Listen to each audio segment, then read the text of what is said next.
അതായത് transfer and postings വളരെ സുതാര്യമായി norms അനുസരിച്ച് മാത്രമേ നടത്തൂ.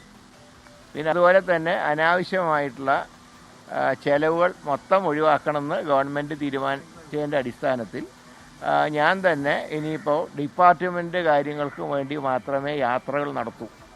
അല്ലാതെ മന്ത്രിയായതിൻ്റെ പേരിൽ സ്വീകരണങ്ങളോ ചടങ്ങുകളോ ഇല്ല. കോൺസ്റ്റിറ്റ്യുവൻസിയിൽ പോകും, അത് കാര്യം വേറെ. മറ്റ് സ്ഥലങ്ങളിൽ ഡിപ്പാർട്ട്മെൻറ്റ് ആവശ്യങ്ങൾക്ക് മാത്രമേ യാത്ര നടത്തൂ.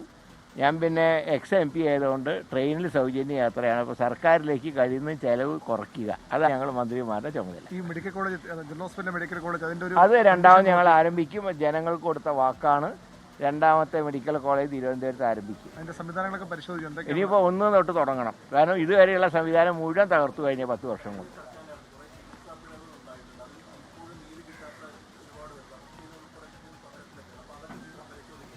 അത് പരിശോധിച്ച് പരിഹാരം ഉണ്ടാകും.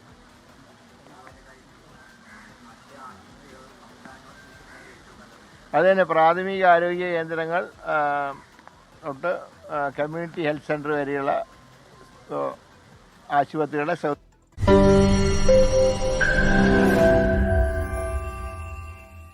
ലോകത്തെവിടെയായാലും ഏത് സമയത്തും 24 വാർത്തകളും ഓഗ്മെന്റഡ് റിയാലിറ്റി പാക്കേജുകളും എക്സ്പ്ലെയിനറുകളും വിശദമായി കാണാൻ ഞങ്ങളുടെ YouTube ചാനൽ നിങ്ങൾക്ക് സബ്സ്ക്രൈബ് ചെയ്യാം.